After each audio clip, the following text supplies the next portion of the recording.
If someone asked you, which one's better, Swiss watches or Japanese, you'd probably pause for a second.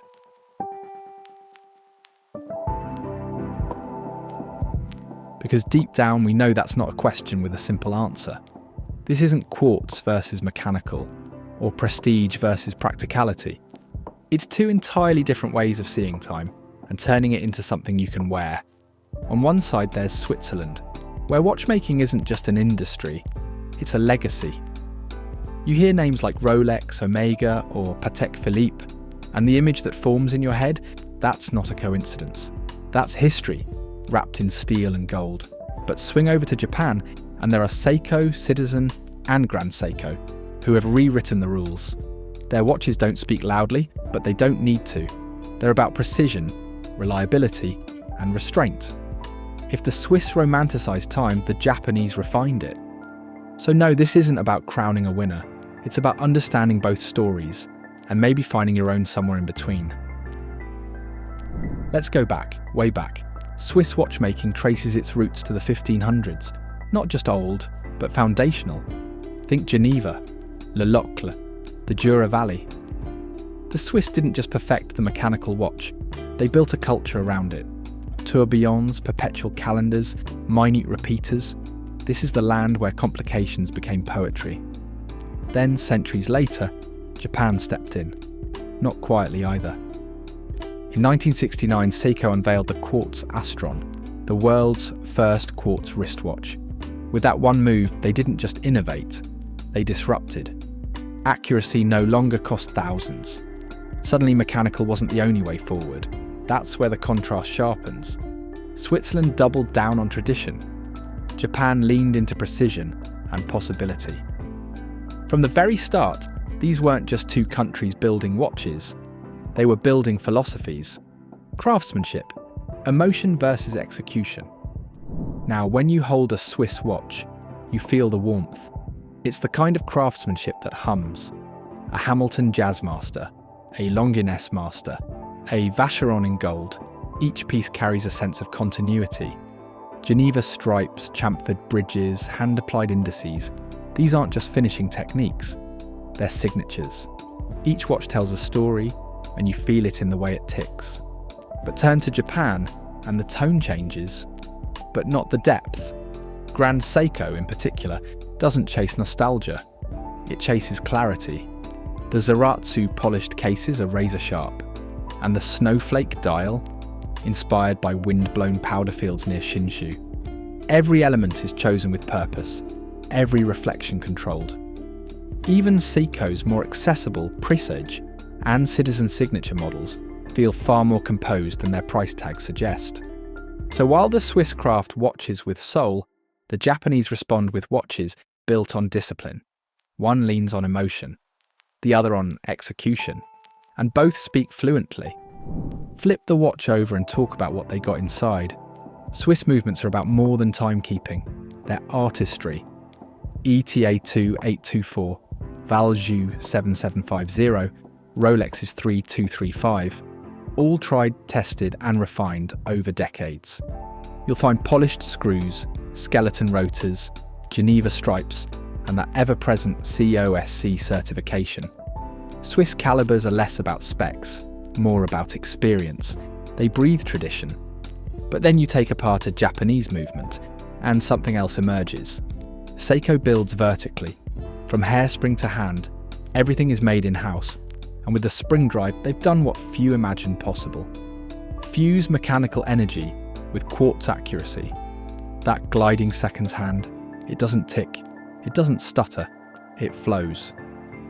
Plus or minus 1 second a day without losing its mechanical soul. Also, they got more tech, like Citizen's EcoDrive converts light into power. Casio's tech integrates GPS, atomic sync, and solar into indestructible modules. And Miyota's 9000 series keeps microbrands running strong around the world. So while Swiss movements are celebrations, Japanese calibers are solutions.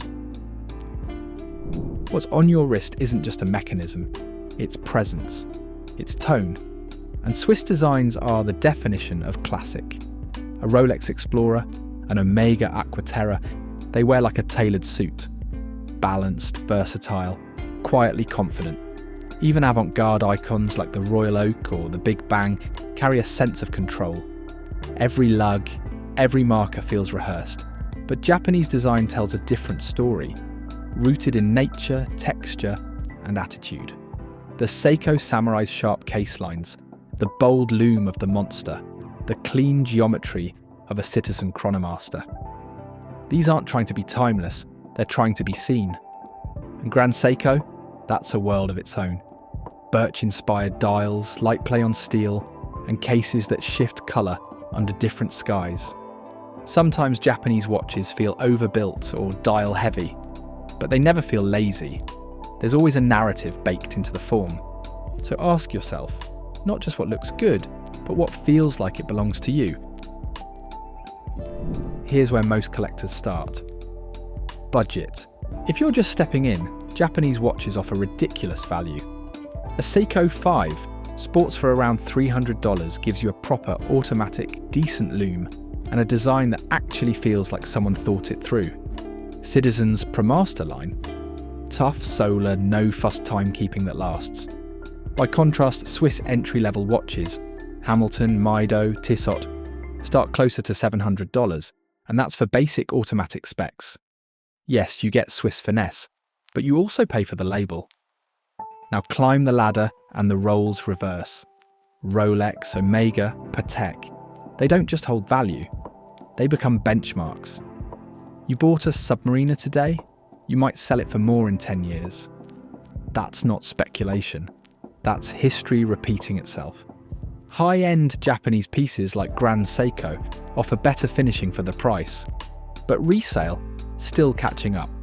Though honestly, they weren't built for flipping, they're built for wearing. Honestly, we're not picking sides, because both camps are strong in their own ways. You want history, timeless design and mechanical prestige. Swiss watches speak that language fluently. You're after innovation, dependability, and wild value. Japan's got you covered. And the best part, you don't have to choose. A collection that has a Grand Seiko Snowflake next to a Rolex Explorer. That's balance, that's appreciation. If you're just starting, get your hands on a Seiko or Citizen. See what fits your wrist, your taste, your lifestyle. If you've already crossed that bridge, maybe try a Swiss piece next. Start with a Tissot PRX, maybe a Longines Spirit. And someday, if your path leads there, a Grand Seiko or Omega. Build a mix that reflects your journey. Because at the end of the day, watches aren't just about time, they're about stories. And whether it's Swiss tradition or Japanese precision, both sides have stories worth wearing. They serve different moods, different moments, but together, they complete the story.